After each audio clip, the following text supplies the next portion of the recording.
les gares constituent des lieux à risque car elles drainent pas mal de personnes par heure, par jour et que donc elles constituent comme les parcs d'attractions ou les marchés des lieux cibles pour les voleurs à la tire.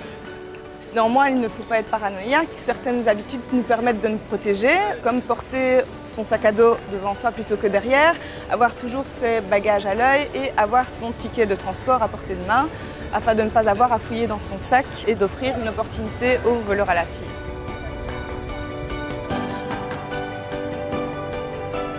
De rol van Seekerrail in de strijd tegen hoodiefstal is vooral het publiek in de station en op de trein te sensibiliseren. We gaan ook de slachtoffers dan doorverwijzen naar de politie. En op het terrein gaan de agenten van Seekerrail doelgericht werken op de gevaren van potentiële daders. Potentiële houdieven herkennen we omdat zij meer aandacht besteden aan de mensen in het station of op de treinen dan aan hun omgeving. Een pickpocket werkt ook meestal nooit alleen, dus er is altijd een medeplichtige om iemand af te leiden.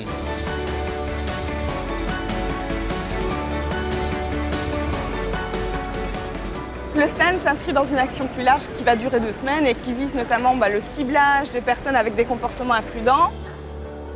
Le stand est là surtout pour augmenter l'impact de cette action, notamment par la présence de comédiens qui miment les modus operandi utilisés par les vrais voleurs à la tire de manière un peu humoristique et non verbale. Également la proposition d'une enquête auprès du public intéressé par le stand qui vise à recueillir leur expérience et leur avis sur les vols à la tire. Nous sommes au mois de juillet, donc période de vacances estivales. Il y a énormément de touristes, des personnes qui vont faire des visites à Bruxelles, à la mer, etc. Donc nous avons d'ailleurs mis l'accent au niveau des gares côtières.